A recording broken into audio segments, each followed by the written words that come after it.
one of them noticed that Tony's forehead started bleeding. And then they watched a deep scratch form on Tony's head. And things only continued to get worse for Tony. Hi, ladies. Happy Wednesday. Huzzah. Happy Wednesday. 'Tis Wednesday. Huzzah, 'tis Wednesday indeed. Huzzah, 'tis Wednesday.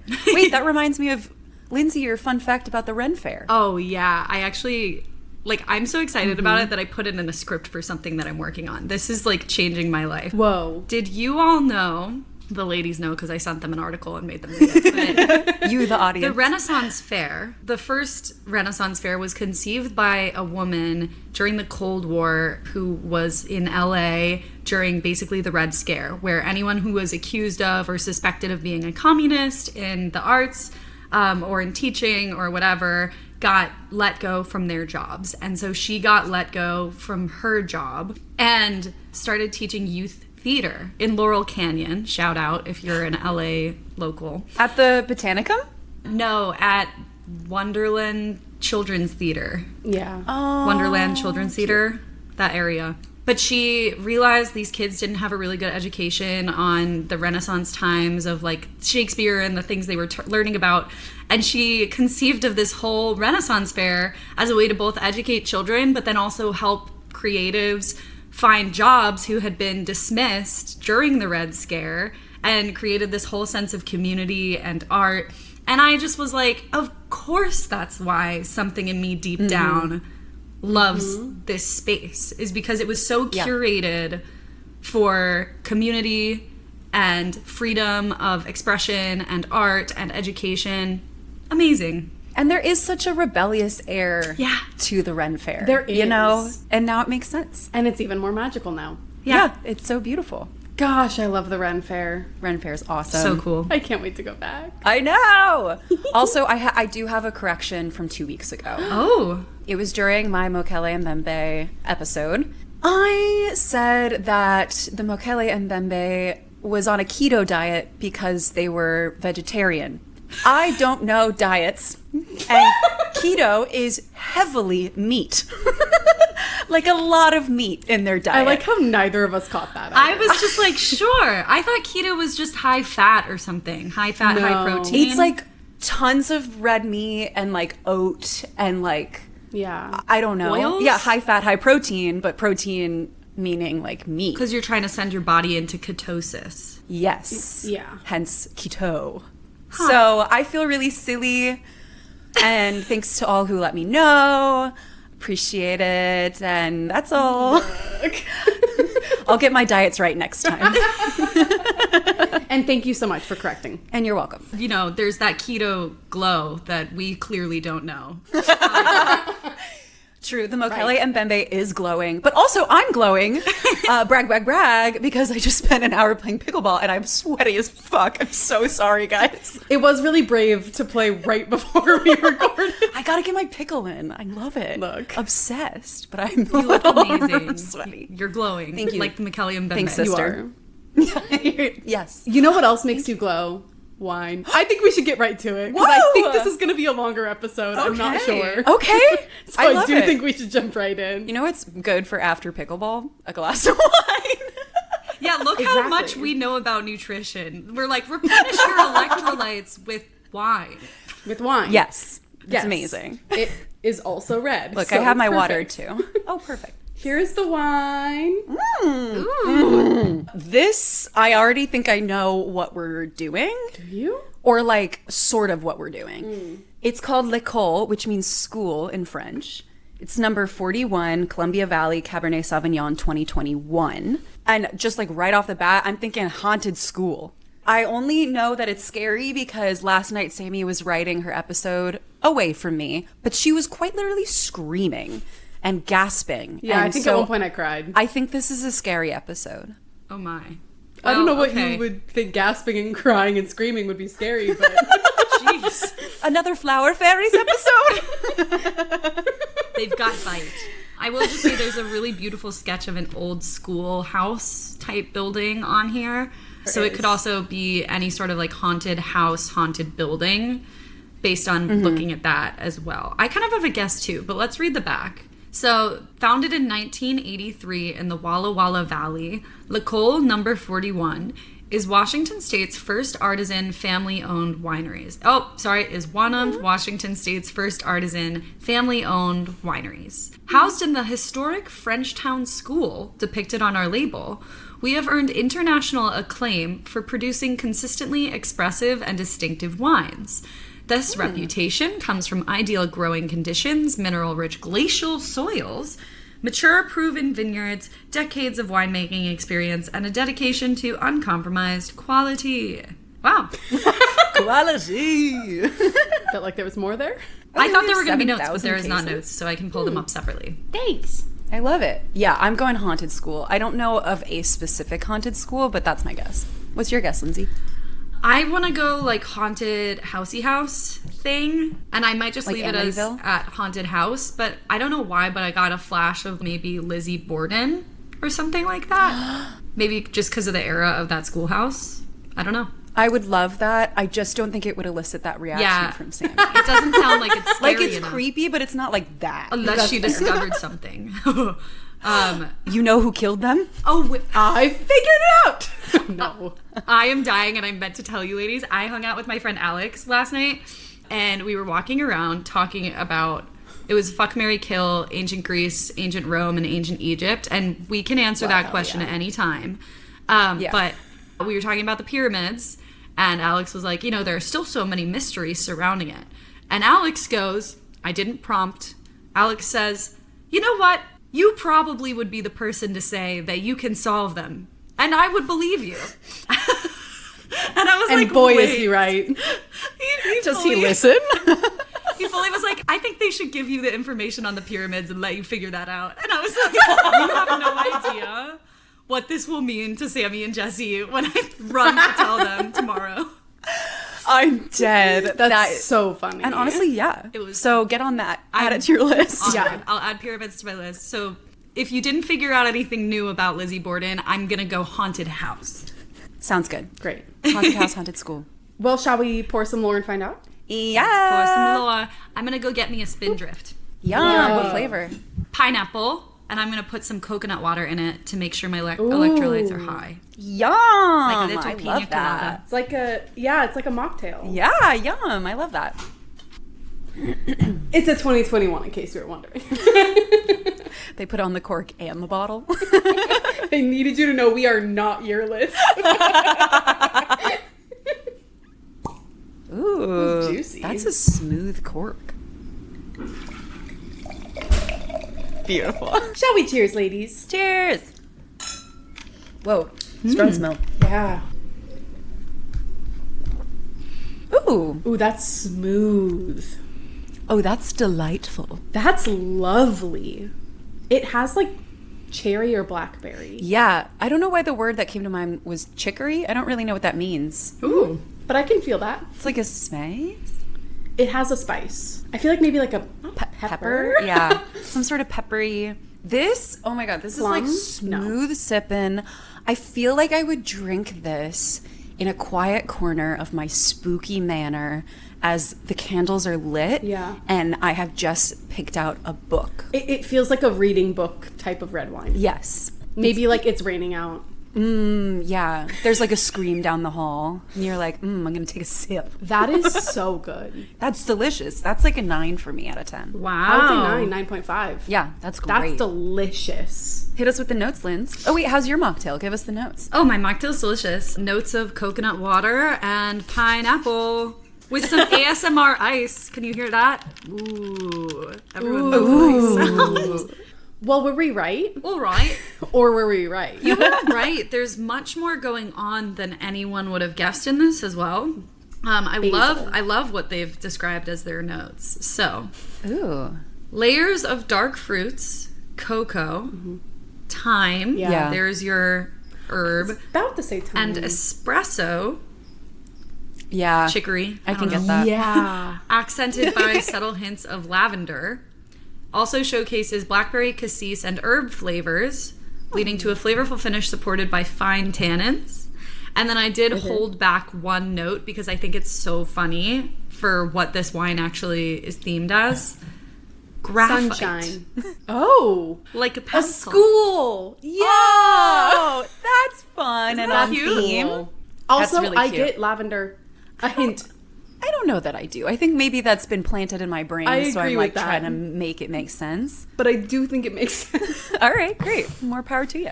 All right, ladies. I'm so excited. Let's find out what we're doing today. I'm so excited for a story. I feel like my outfit is far too festive for the darkness and horror that's about to descend. Same. I think Jessie kind of has the right one here. Okay. Today, we're going to Kansas, specifically Atchison. It's said that one of the most haunted houses in America is on a quiet street in Atchison, Kansas. At first glance, also really cute that you think I knew that that meant school.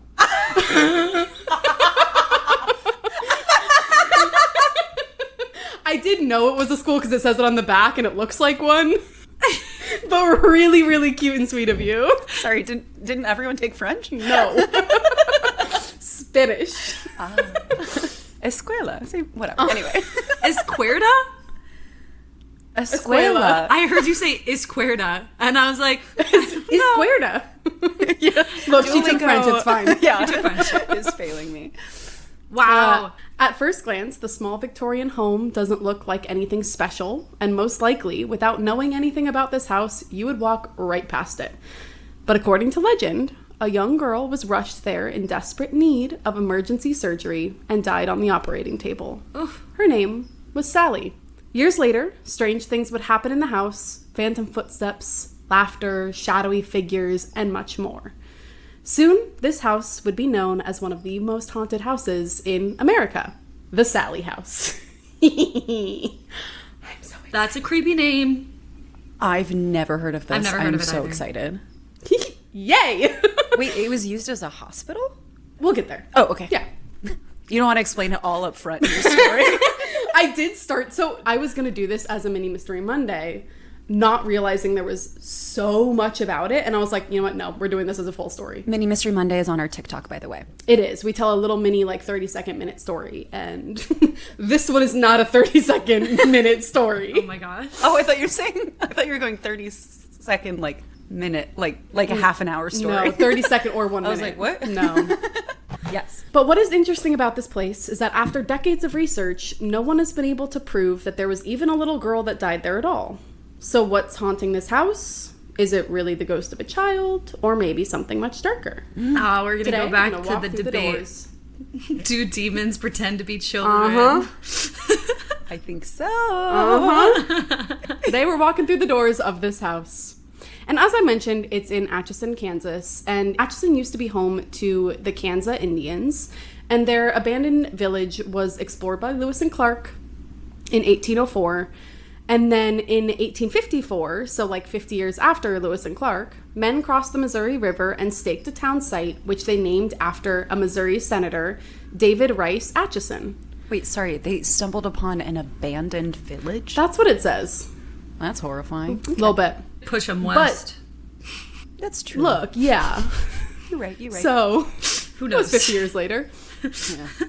The Missouri Senator, David Rice Atchison, is funnily known as the President of the United States for a day. Wait, what? I know this. Yeah. I know this. This is my first little tangent because I literally was so obsessed with this.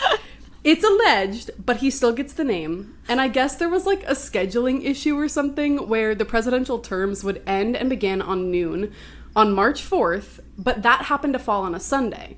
And so the morning of the 4th, President Polk signed and closed out his official term, but Zachary Taylor preferred not to conduct his inauguration until Monday in observance of the Christian Sabbath. Senator Atchison was in the Senate at the time, and they elected him... It's so funny. They elected him president pro tempore to preside in his place for the day. And I guess the earliest public statement came in an edition of the Alexandria Gazette, which said that he, quote, was on Sunday, by virtue of his office, President of the United States for one day, end quote. He's like, executive order. Literally. But there are a lot of historians that say the seat was actually just vacant and that Atchison didn't take on the role for the day. And even though it was refuted, this lives on through a plaque below his statue in Missouri that says "President for a Day." So funny. And there's also the world's smallest presidential library for President Atchison, located in the city. Get out. Yeah, That's amazing. I know. Way to follow through on a bit. It's That's like great. such a good bit. Wow. So good. And some say that he did sign some stuff as like a president, and some say he absolutely did not. Yeah. I'm gonna go with did not. Did not, but I still find it so interesting. Totally. Such a fun tangent. But that's not what this episode is about, unfortunately. Atchison became a town on August 30th, 1855, and incorporated as a city February 12th, 1858. And it quickly became a leading and thriving city because of its superior steamboat landings on the Missouri River and its wagon roads to the west. And I won't go into every detail, but Atchison kept growing, and because the U.S. Post Office made a headquarter and it made it a starting point for Western mail, and the stagecoach line from Atchison to California was one of the most prominent and the longest lines, and eventually leaders wanted to make the city a railroad center. Along with mail and rail industries, they also grew commercially. Manufacturing centers were opening. It was one of the first banking centers in the state.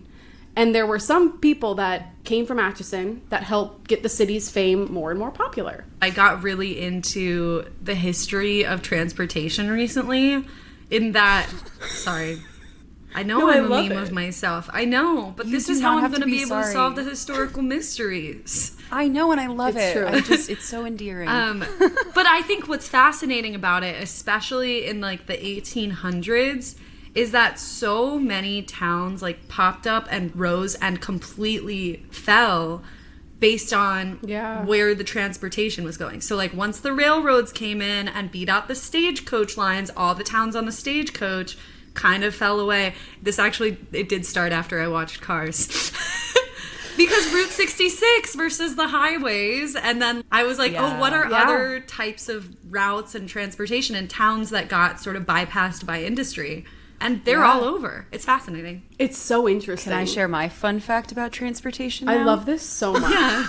I just found out that, you know, in LA when you're driving, there's a bunch of like middle sections that are just grass. It used to be the train system, and then the car lobbyists bought out or made cars more the thing, and so all of those railways were paved over and made into little grassy knolls. It always goes back to the money. Maps of LA cable car make me want to cry. It would have been amazing. That would have been awesome. It would have been amazing. It would have made us one of the great. We already are a great city, but it would have made us one of the greatest cities. Yeah. It would have just elevated public transit like crazy. Yeah, bummer And city. that's okay. Maybe All next right. time. Maybe All next time. Take us to the Transit haunted talk. girl. We're on, trying to Sally. stall. We're almost at the haunted girl. First, we're going to talk about people. I love people. There was a 1945 film, called The Harvey Girls, that a song called, quote, "On the Atchison, Topeka, and the Santa Fe." Catchy. Right. And this was literally like about the Atchison Railroad. And Judy Garland sang it. Oh, Which is super fun. Aw. That's cool. Jesse Stone, or Charles Calhoun, a musician from Atchison, is best known for his hit Shake, Rattle, and Roll, sung by Big Joe Turner. And he is Love celebrated as the architect of rock and roll. Hell yeah. Wow. And the most famous, who was born in Atchison in 1897, Amelia Earhart. And Atchison had to rebuild from 2 flash floods that swept through the downtown area in 1958, which led to the construction of the walkable downtown area, as well as 25 retention ponds, which became beautiful pieces of scenery, as well as fishing spots, but most importantly, helps with flood control. I can't wait to visit on Ladies Who Tour. I want to go here so bad. In Atchison now, there's places like the Amelia Earhart Birthplace Museum and the Hanger Museum. There's an International Forest of Friendship, which from their website says, quote, "It is a living, a growing memorial to the world of aviation and aerospace," end quote. In addition to these, there are gorgeous theaters, restaurants, pubs, parks, and art galleries. But on top of all of this, there are also a few haunted locations as well. Some being the McIntyre Villa, the Ravenhurst Manor, the Gargoyle Home, the Green Man Theater, a highway called Spirits Mile. There is one more that This is all not sounds on here, incredibly but I don't know the name of it. haunted. Like, stereotypically Yeah. haunted. And the most notorious haunted location in Kansas, the Sallie House. Did they have to name every haunted place a creepy name? Yes.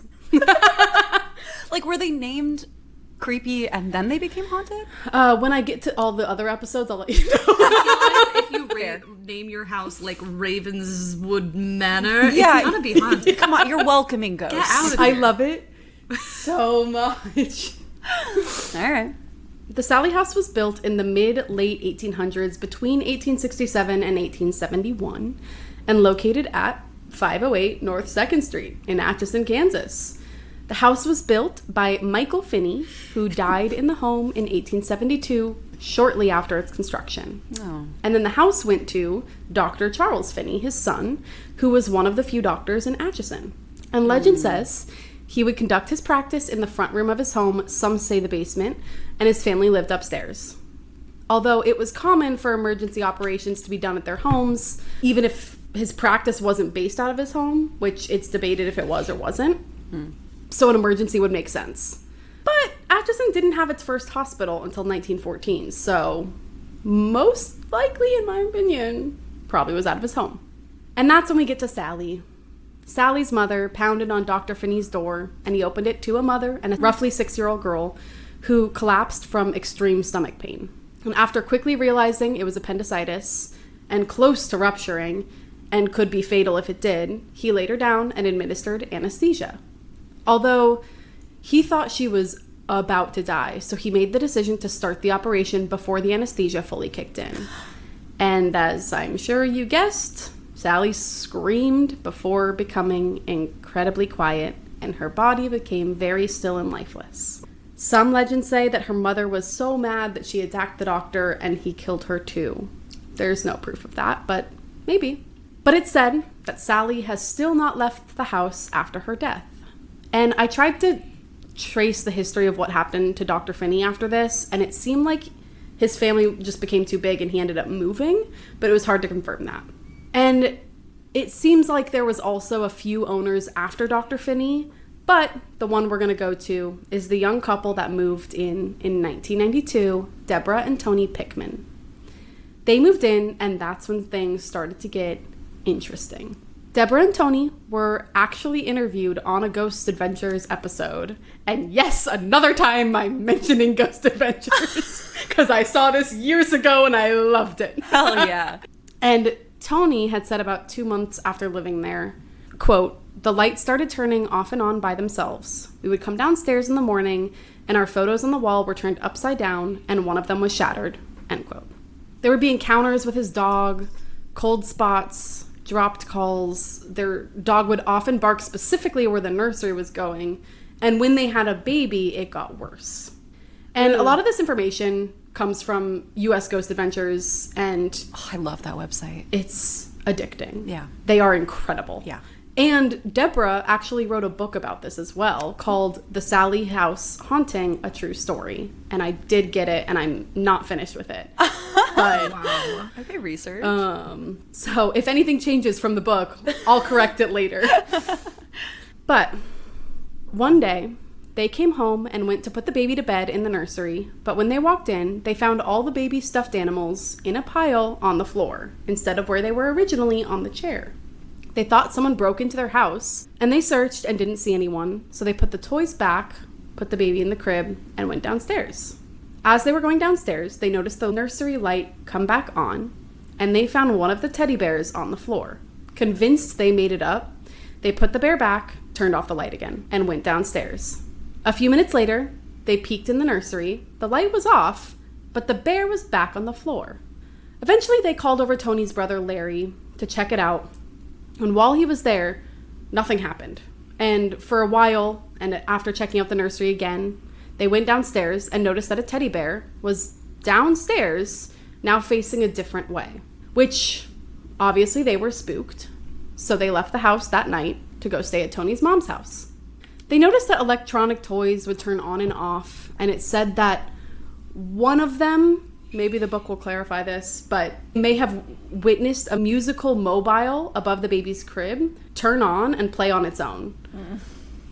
And Larry ended up reaching out to Barbara, a psychic in California that he knew, and said that there was a ghost of a young girl ages between 5 and 13 whose name was Sallie. Who said that? The psychic Barbara. The psychic did. Mm-hmm. Okay. Around this time, Tony also reached out to a friend who used to live there who didn't have any issues besides a sour smell every once in a while, although apparently she did remember that sometimes she would tell her kids that they would need to put their toys up after playing with them and stop laying them around.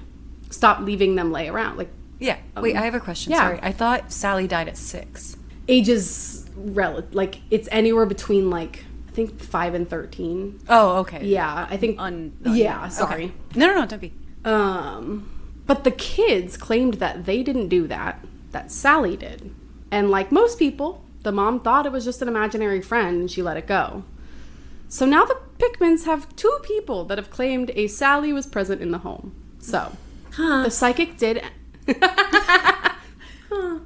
Sounds like she just wanted to play with the bear. And we're She just wanted to hang. demonizing her. She's like, no, I was playing with the bear, and they keep putting the bear away, and it's very confusing. Well, I was mid-playing with it. She should put it back when she's done, though. Right? Maybe she wasn't done with it. She wasn't done. She wasn't done. If it's midnight and I'm still playing, why does it matter? Ghost time does not tell me when to work go to like bed. You're not human my time. mom. She doesn't have school the next day. Don't blame her for that. So true. Aw, ghost school. Every day is a weekend for her. So, Aw, sad. yeah. The psychic did end up saying that Sallie was just a sweet girl and wanted to play, which settled them a bit. After this, I know, we were right. After this, another one of Tony's brothers, George, came over and said he did not believe in ghosts. So Tony took him to the teddy bear downstairs, and George said he should take a photo with it. As he did, Tony said, "Sallie, if you're here, say cheese." And as he took the photo, George saw the bear turn around and screamed. Tony ran to tell Deborah upstairs, and as George went to follow, he felt like he couldn't move and was frozen in place. They decided to get the baby and leave, and as Tony was buckling the baby in the car, he felt a pain on his back. When they were at the family house, he went to look at his back and saw 3 deep bleeding scratches. Here's what I have to say about that interaction. I'm not going to defend Sallie. She shouldn't have done that. But he did kind of deny her existence and, like, a little bit make a joke out of it. No, this was Tony, though. She scratched Tony. Mm-hmm. She scratched the house owner? Not George. Oh, Yeah, the interesting. house owner.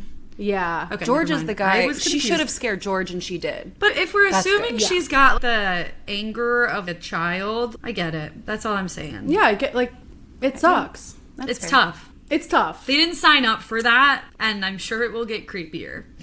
No. Great. Barbara went to visit. She said that Sallie was not evil and that she just didn't seem to like men. Due to potentially what she might have thought being abused by a man before her death. No. Maybe she didn't know what was going on. She just looked up and saw this man, like, hurting her. Like, Oh, the surgeon? the surgeon. Like, she might not have known what was going on, that he was maybe trying to help her. Like, who knows? A little girl. And she was anxious of them leaving. So she accidentally scratched Tony. And she said to try and include Sallie rather than push her away or ignore her. Kind of like what you were just saying. Deborah took that to heart. She would talk to Sallie. She got Sallie a doll that she gift wrapped and put on the chair. But one day she found the doll out of the package and in the crib. But the gift box and wrap were not touched. What? Huh? She's a magician now? Yes. She learned a lot. She actually felt protective over Sallie. And when Tony would say anything in the way of doubt, she would say he overreacted. And it seemed that her strong change in opinion was a little odd. Oh, no. And I don't know the timing of this encounter, but I watched a part of the Ghost Adventure episode about this, and Tony mentioned that he saw a young girl and drew a photo of her. And it is spooky. She looks innocent, huge eyes, has a bow on her head. It's spooky. We'll see if I can find it and post it on the Insta. But while Deborah felt safe, Tony felt the complete opposite.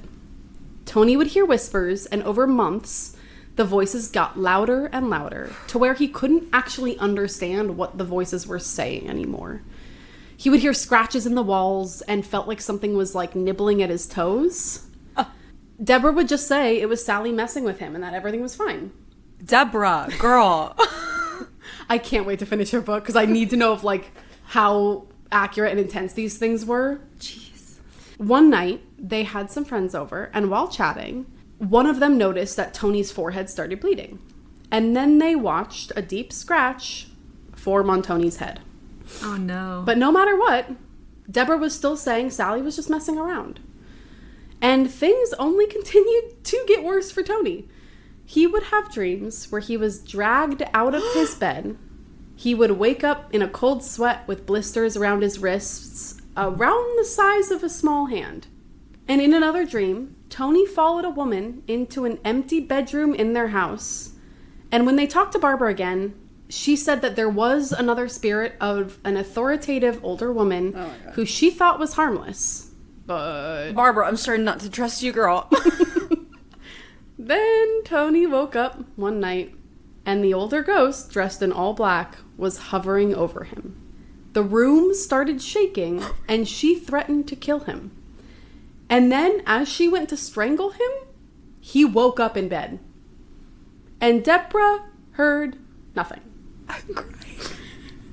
This is the part I was screaming at. See, the thing is, those are all very accurate to, like, true sleep paralysis / whatever you want to call it. Like, the shaking, everything is like, oh no.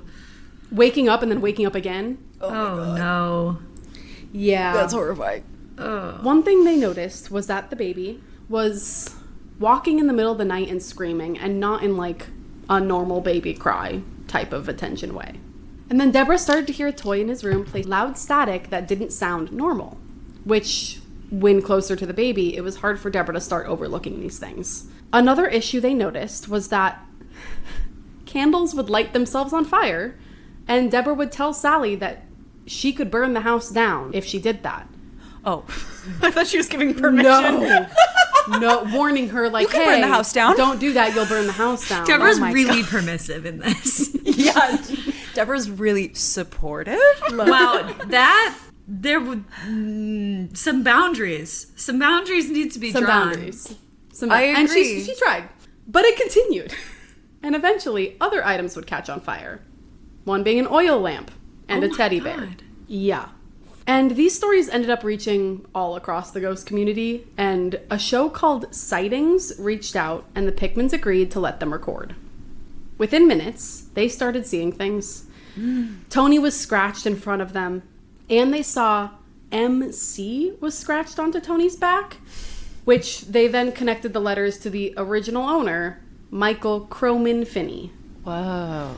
So, I don't know. Poor Tony. He's like, Tony. I'm getting abused. And his wife is like, be kind to the ghost. Yeah, I mean, I feel like she was getting persuaded in some way. No, like, clearly. Sounds like it. Like, you want to finish that book? That night, Tony suffered 11 separate attacks while the crew was there. And over the following years, many shows came to record in the house with different events happening in each. Equipment no longer working, objects moving, people getting touched. And in one of the researches, I guess there were trained guide dogs that went into the home, and that was fine, but they would not go into the nursery, even disobeying their owner's orders. And after the sightings TV crew left, Tony got Deborah to agree to a medium cleansing their home, with one condition: Sallie's spirit would be allowed to stay. What? Girl.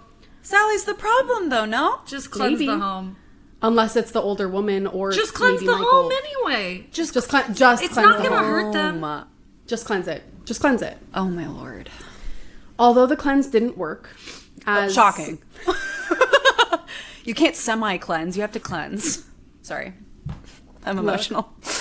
The cleanse didn't work as they thought, because during it, Tony was attacked and got 8 deep scratches, and I believe they were the deepest he ever got. And the voices got way more intense. And after a little bit of time, things only kept getting worse for Tony. He started getting really angry and paranoid, and he would sometimes black out. And apparently during one of these moments, a stray cat went into their home and he killed the cat with a knife. But as he was cleaning up the cat, he heard voices telling him to stab his wife next. And he fought that urge very hard. And he didn't. After this happened, Tony was on the top of their stairs. Hold on. Let me breathe for half a second. God. I'm getting chills in the daytime. No, literally. Why do you think I was struggling so hard last night? Oh. I don't know where to look. I don't know why I'm like... Okay. That's why I literally was covering my eyeballs last night with my hands. Okay, I'm ready. Yeah. After it happened, Tony was at the top of their stairs and got pushed by an unseen force, which shoved him into the railing, and it broke. But he didn't fall all the way down. Finally, Deborah woke up from this denial, and they decided they could not live there anymore. So within 2 weeks, they were gone. But they did stay there for roughly 2 years, from 1992 to 1994. Oh, my Lord. Poor Tony. And, Should they get a second medium opinion? Maybe. At this point. Maybe. You think Barbara's not helping them anymore? I feel like Barbara is great, but she's not explaining some of these things. I agree. So I think just a second opinion, a second medium opinion. Perhaps a second cleansing. Oh, Maybe. Sure. But they moved. It's fine. Is it? But no. But even after moving out, Yeah, no Tony shit. still felt lingering effects of nightmares. Because fucking what's-her-face, Debbie, was like, hey, Sally, you're a part of the family. Look, she was traumatized So too. Sally's like, okay, we're moving. Yeah. Maybe. Okay. He felt these lingering effects of nightmares. He felt like something was attached to him. Mm-hmm. He had severe anxiety. He also refused to go back in the house, although he did go back during the Ghost Adventures episode. And I believe he got scratched and a big welt on his neck or back or something when he was there. If I'm remembering correctly, I was home alone at night when I decided to start watching this episode, and then I said, nope, so I turned it off. Yeah. But it was hard to find anything about who lived in the house after them. But in the early 2000s, a pentagram was found in the basement drawn on the floor. And I'm not really sure if it was from an owner. Some sites that I couldn't find credible sources on said that it was a witch that used to live there and all these things. Maybe it was someone that just snuck in and thought it would be fun to go to the basement and do this. Feels like lore. It feels like lore. And you know what? It is. But the house today is actually now a tourist attraction. People can book a daytime tour or an overnight stay for 2 in the home. And side note, it's actually not overpriced. It's only $20 per person for the daytime. And shockingly, I expected it to be more. It is only $125 to $150 if it's the Halloween season to stay overnight per person. And a bucket full of trauma. Yeah, but I expected it to be more. I don't know why. I don't it just know. Feels interesting. How many people want to stay overnight there? I would assume a lot. Not Do I. you? No. Sammy. No, you don't. Realistically, no. But also, yes. But no. I would never want to do it with 2 people. That's too little. I would do a nighttime tour, but no fucking way I'm sleeping in that That is place. true. I would love to do a nighttime Yeah, I'm tour. not dreaming in there. No. They have very strict rules about the overnight stay. Oh. As well as you can't perform seances. Okay. No Ouija boards. Good. No candles. Oh. And no cleansing of the house. And others as well. But No cleansing in the you house? also... They're like, we gotta keep it haunted. Yeah, They were like, we need this. money. It's an attraction at this point. And, well, to be fair, when they cleansed the house, things got worse. So maybe they're like, we're also trying to protect you. Yeah, but once again, we don't know about Barbara's skills. I'm not. She's a nice lady, I'm sure. That lends more credence to all of it. If they're like, no seances, no Ouija boards. Because I feel like that's there's no reason to discourage people from that if you're No. just trying to take their money. If it's just a house that's true. not haunted, then they're like, you're fine. Just do whatever. Just don't hurt the house, basically. Yeah. But, And I think you have to, like, bring your own sleeping bags and stuff. Like, you're not allowed to sleep in the beds, No which bed. I'm curious if it's, like, they have beds, but you're not allowed to sleep in them. And I'm, like, is it because the ghost tried to kill him when he was in a bed? Like... Well, it's probably, like, museum rules, Yeah. right? Yeah. I would assume so, but I still find it interesting. Ooh. This house has also been featured in numerous books, documentaries, podcasts, and TV shows, often where people go investigate overnight. And this house became a hub for these paranormal investigators, and many get different ways of proof, so to say. Some get a lot of electronic voice phenomenon, EVPs, of whispered voices, many times intelligently responding to questions or mocking them. They hear laughs or growls. Sometimes they've had, like, multiple EVPs of the same thing captured on different devices in different rooms. So, like, Whoa. interesting. Weird that it would show up on multiple devices if it wasn't accurate. Huh. Temperature changes would happen often where cold spots would form. People would sometimes see a small girl at the end of the hallways or near the nursery who vanishes if you approach. No. Shadowy figures are constantly documented with a more imposing energy, usually reported by male investigators, and physical attacks and unexplained injuries like scratches, bruises, burns, welts, etc. Did we ever get more information from Deborah and Tony? When I finish the book, maybe. Okay, but they But I haven't, like, finished it yet. they never got that second opinion. I think they were like, we need to be done. Okay, fine. that's Yeah, I fair. understand. Like, now that we're out, we're Yeah. done. Yeah. Is what I'm Okay. figuring. But again, once I finish the book, I'll let you know. Some say that the nursery is the most charged focal area of the house, where the most things happen. Other investigators say the basement is the most hostile, and saying that it's draining. People sometimes report difficulty breathing, headaches, nausea, and feeling like they need to leave. Even though the physical construction of the, like, layout of the basement, with its low ceiling, being enclosed, and the hole in the wall with the rubbed off pentagram, it's the consistent physical symptoms that remain, like, a strong argument for investigators as to maybe why this could be real. It's also possible that it is just a confined basement, and that it's those feelings of, like, confinement, that it's like, I need to get out of here. What's interesting about the witness accounts is that they are consistent and not really as random. Men continue to feel targeted, feeling scratched, anger, hostility. Women feel emotional changes, seeing shadows, hearing things. And although it doesn't, like, it's not always that way, for the most part, it's pretty consistent. People often feel a neutral or welcoming feeling when they first arrive. But after time, the energy gets more intense and darker. And many visitors report a lingering effect after leaving the house, including Tony himself. They say they have nightmares, anxiety, depression, and afterwards, some even say that, like an attachment, something followed them home.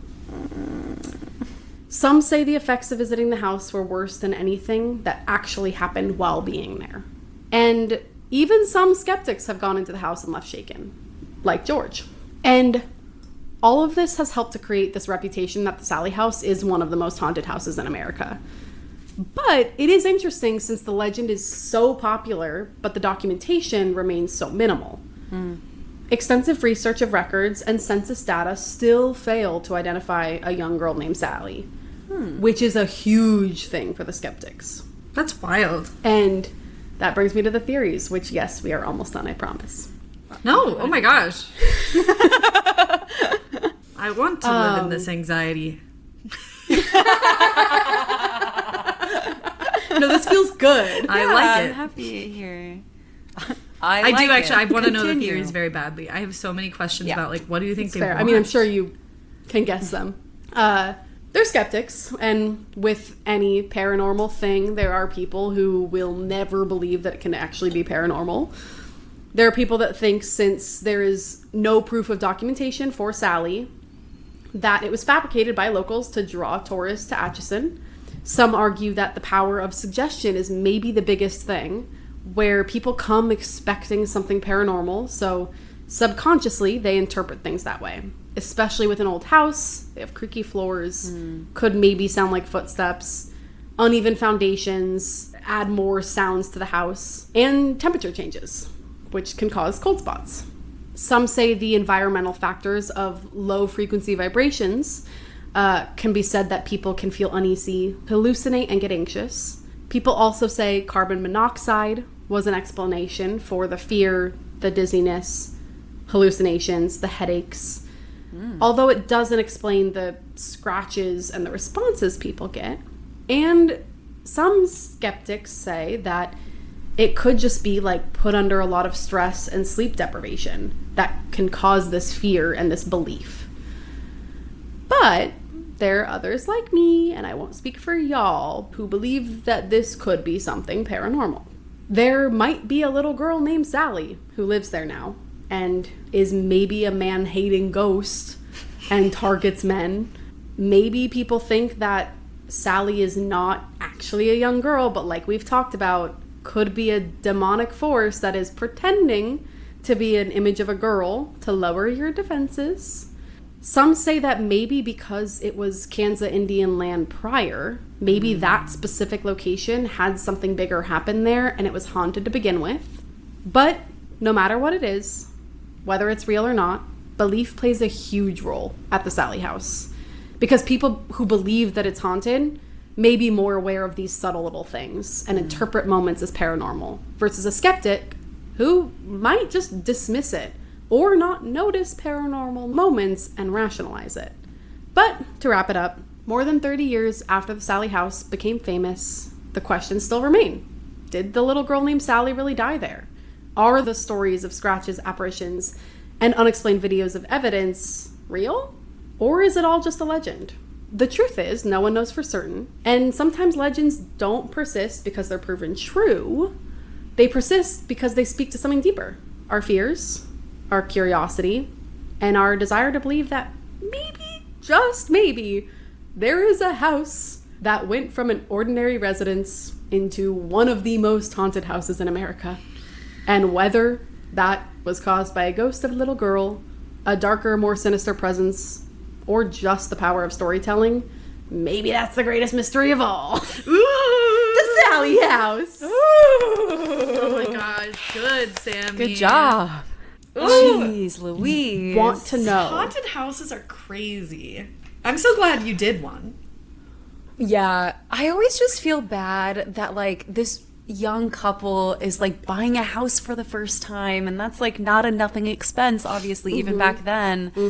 And then like they just can't live there anymore. That part always makes me really sad. Yeah. It makes me wonder. And that's why they didn't want to move for 2 years, just because it is a big expense. Like, it makes me wonder, and this is like so not the thing to be wondering right now, but I was like, so when you try to sell a haunted house, what are the ethics? Like, should you tell them? Should you assume that it will not be haunted if you leave? Like, what would you do if you had to sell your haunted house? That's a great question. I feel like ethically you should disclose that. Yeah. But also if you're like just trying to get the fuck out of there, I'm sure plenty of people would just be like, yeah, it's a great house. yeah. You know? I think I would probably like not convince say myself. anything. I want to believe I would tell them, but like I could see people convincing themselves that they're like, well, other people don't believe in haunted things, so Yeah. they're not going to We notice. just have or to find the care. ones that not. Yeah. Yeah, just find That's one someone of who's the very application. Yeah, who's closed off to that. Oh, Yeah. you wanna apply for this house? Do you believe in ghosts? You're like, like, you for want no them, reason like, at credit all. score? I'm just Nope. asking. Yeah. just like curiosity. Just like, see if we're friends or not. I don't know. Everyone says yes because they're like, maybe that's what they want to hear. Yeah. And I want the house. Do you know that in some states you don't have to disclose whether a murder's been in the house or not? Oh, really? that I mean, Is it I guess after a certain amount of time, or is it like in some states it's literally at all? I think some states you don't have to tell at all. Sick. like Hate a that. murder or just a death in general? Because I kind of am murder. like, I think it's a death of any kind. I moved don't know, into though. a dead person's apartment. That That is went true. swimmingly Maybe it's for like a me. crime. Like, And I say that sarcastically. Yeah. I did actually, but there were some spiritual things. Did they going tell on. you? No. yeah. Yeah. That's what Okay, I'm saying. then In maybe it's California, the they didn't tell me. murder I thing. figured that out on my own from my dreams. But I think and it's stuff. also like within a certain amount of years. Like, if they died prior to those years, they don't have to disclose it. But I could be He wrong. died right before I moved in. Oh. But now you guys like hang out with the lights. Yeah, no, you know, we're and friends. play, It's like, good. games It's all together. fun. Yeah, Again, he's chilled it up. worked out very well. If ghost, very nice. That was the previous apartment, though, right? Or was it this one? Yeah, previous apartment. And then Yeah. Oh, it was the I previous moved one, within the building, though. Yeah, and yeah. I, you know, Yeah. something maybe came with. I don't know. know. But my point is that I'm like, if those are the laws, they did not work for me. They did not protect me. I think maybe natural death is not as It's like, Yeah. horrible. I don't know. I don't man. mind. I think, like, murder would be freaky. I think I would want to know about a murder. I don't think I would, like, Yeah. need to know about just, like, I don't want to know about a old regular age death. death. No, Yeah, I that's think how I that would feel. freak me out too much. But a murder, Yeah. I'd be like, okay, I'm not living here. A murder would be intense. Yeah. Very intense. That's crazy. Well, what do this we was think a the banging ghost episode. wanted? Well, I do think if there is a little girl ghost, I do think it's like, I just want someone Yeah, to trauma. hang with. I really do. Yeah, and she didn't want a man around Right. Like, that's the last image I saw was this man who killed me. who opened me up. And I get that he was trying to help, but, like, Yeah. she might not have known that. So I do think it's like I want my mom. Like, I just want to hang. I wonder if the older woman ghost The old woman ghost? was there for longer. Maybe and it's then the when mom. the girl ghost popped up, she was like, oh, yeah, like Misguiding motherly her. towards her. yeah. You know what I mean? I thought I was taking more protective approach. well, like motherly, but like also clearly did not like people. Yeah. My other thought was maybe it was the mom because, like, she attacked men and is so angry about her daughter dying that, like, maybe she's just like, Yeah. you're done. That's a possibility. Why would they then encourage young Tony to stab his wife? It Yeah, I don't does make them seem evil, doesn't it? Yeah, At least the old woman. that one's What tough if to in get an- past. Yeah. What if in an alternate reality, the woman and Sally are living as humans in the house, and they're like, there's a family of ghosts in this house. They're being haunted too. Good alternate reality. That would be wild. And That's what honestly, came to my in brain. that situation, Deborah would look pretty creepy. If a ghost deposited a wrapped doll for you, I'm just... Oh my god. Yeah. Oh my god. Oh, no. I have the heebie-jeebies. No. I know, I'm very... And, like, the MC scratched on Tony's back. Yeah. I'm curious about that. And I'm hoping maybe the, like...